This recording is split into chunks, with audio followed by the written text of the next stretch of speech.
CSI net जून 2022 के important topic video series का ये दूसरा वीडियो है। ठीक है, तो जिन लोगों ने मेरा इम्पोर्टेंट टॉपिक जो एटॉमिक फिजिक्स पर मैंने बनाया था वो वीडियो नहीं देखा है तो जाकर के देख लें, लिंक जो है वो डिस्क्रिप्शन पड़ी हुई है।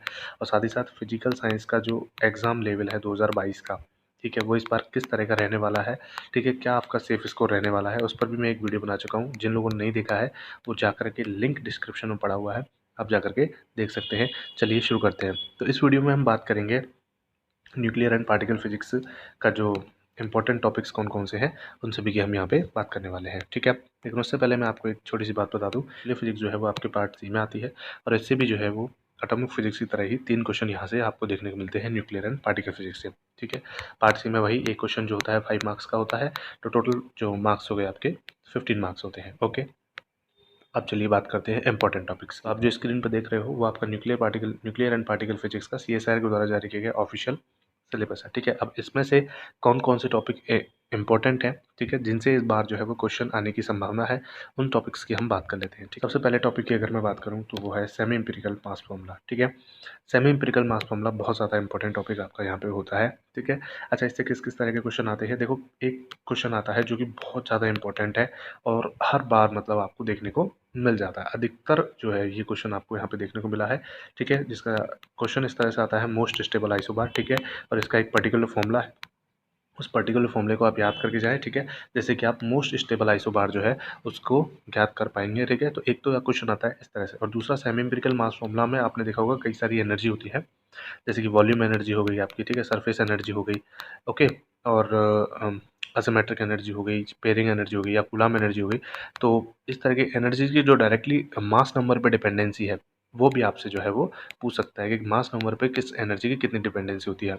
इस तरह का क्वेश्चन भी जो है वो आपको देखने को मिल सकता है। लेकिन मोस्ट प्रोबेबल जो क्वेश्चन है इसमें वो यही है सेमी इंपिरिकल मास फॉर्मूला में, कि मोस्ट स्टेबल आइसोबार जो है वो आपसे यहाँ पे पूछेगा। ठीक है, मोस्ट स्टेबल आइसोबार को अच्छी तरीके से करके जाए। टॉपिक है शेल मॉडल का और कलेक्टिव मॉडल। ठीक है, देखो मॉडल में से एक क्वेश्चन जो है वो जरूर आना है। अब या तो वो शेल मॉडल से आएगा या फिर वो कलेक्टिव मॉडल से आएगा।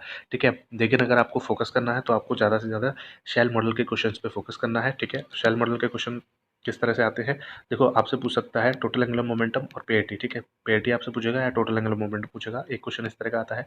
दूसरा आपसे मैग्नेटिक मोमेंट का जो क्वेश्चन है वो आपसे पूछेगा, और तीसरा जो क्वाड्रुपल मोमेंट का जो क्वेश्चन आता है, ठीक है, वो आपसे पूछ सकता है। तो इस 3 तरह के क्वेश्चन यहाँ से आपको शेल मॉडल से देखने को मिल जाते हैं। तो शेल मॉडल को अच्छी तरीके से करके जाइएगा। लेकिन अगर उन्हें चेन ब्रेक करनी रही, यानी कि ट्रेंडिंग टॉपिक कम करना होगा, तो शेल मॉडल से क्वेश्चन नहीं देंगे, तो वो कलेक्टिव मॉडल से क्वेश्चन देंगे। ठीक है, तो इसलिए मैंने यहाँ पे कलेक्टिव मॉडल को रखा है, क्योंकि अगर वो शेल मॉडल से क्वेश्चन नहीं आता है लेकिन मॉडल में से क्वेश्चन आएगा, तो वो आपको कलेक्टिव मॉडल में से आपको यहाँ पे क्वेश्चन देखने को मिल सकता है। तो दोनों ही मॉडल्स को कर लीजिए, लेकिन ज़्यादा फोकस आपको किस पे रखना है, शेल मॉडल पे रखना है। ठीक है, आगे बात करूँ तीसरे टॉपिक की, तो तीसरा टॉपिक है एलिमेंट्री पार्टिकल्स एंड प्रॉपर्टीज़। ठीक है, तो ये पार्टिकल फिजिक्स का है, यानी कि जिसमें एलिमेंट्री पार्टिकल, जितने भी एलिमेंट्री पार्टिकल्स हैं, ठीक है, उनकी जो भी प्रॉपर्टीज़ हैं आपको वो सारी याद होनी चाहिए। जैसे कि मास है, चार्ज है, स्पिन है, पेटी है, आइसो स्पिन है, आइसो स्पिन का थर्ड कंपोनेंट लेप्टॉन नंबर है, बेरियो नंबर है, स्ट्रेननेस है। ठीक है, तो वो सारी चीज़ें जो है वो आपको यहाँ पे हर पार्टिकल की, जितने भी, हर पार्टिकल याद नहीं कर पाओ तो अधिकतर जितने भी जो इंपॉर्टेंट पार्टिकल्स हैं उनकी जो है आपको ये सारी प्रॉपर्टीज़ याद रखनी होंगी। ठीक है, क्योंकि वो सारी प्रॉपर्टीज़ काम आएंगी आपके अगले क्वेश्चन में, यानी कि अगले टॉपिक में, जिसका नाम है पार्टिकल इंटरेक्शन। ठीक है, तो आपको पार्टिकल इंटरेक्शन में वही एक सिंपल तरह का क्वेश्चन आपको यहाँ पे देखने को मिलेगा। ठीक है, आपको कोई भी पार्टिकल रिएक्शन यहाँ पे दे रखी होगी, इंटरेक्शन रिएक्शन, और आपसे पूछ सकता है कि ये जो रिएक्शन है वो किस तरह की रिएक्शन है, क्या वो एक स्ट्रॉन्ग रिएक्शन है, क्या ये एक वीक रिएक्शन है, या फिर ये एक इलेक्ट्रोमैग्नेटिक इंटरेक्शन है। ठीक है, तो आपसे ये एक क्वेश्चन तो इस तरह का यहाँ पे पूछा जा सकता है। दूसरा, आपसे लॉज के बारे में पूछा जा सकता है कि इसमें कौन सा जो लॉ है वो वैलिड नहीं है, जैसे कि बेरियो नंबर लॉ या लेप्टॉन नंबर लॉ। ठीक है, इसमें कौन सा लॉ जो है वो वायलेट कर रहा है। ठीक है, रिएक्शन या जो इंटरेक्शन है कौन सा अलाउड है, नॉट अलाउड है। ठीक है, तो जो मैं कह रहा हूँ, जो वो लोग समझ पा रहे होंगे जिन्होंने प्रिपरेशन कर रखी है।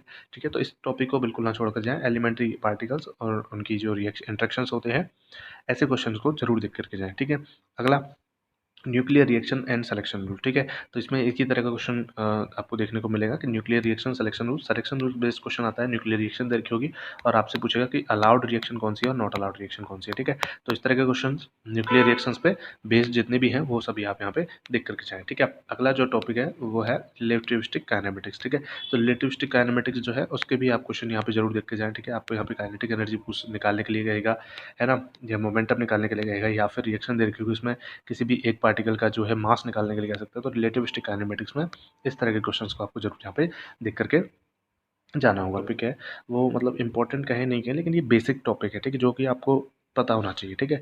अधिकतर इस एग्जाम में नहीं आया तो अधिकतर एग्जाम्स में इस तरह के क्वेश्चन देखने को मिल जाते हैं, जो कि है न्यूक्लियर के साइज से रिलेटेड, यानी कि बेसिक न्यूक्लियर प्रॉपर्टीज में बात करें साइज की, तो यानी कि आर और ए की जो डिपेंडेंसी होती है, इस पर आपने कई सारे क्वेश्चन देखे होंगे। एक ही तरह का क्वेश्चन बनता है वो आ जाता है, ठीक है।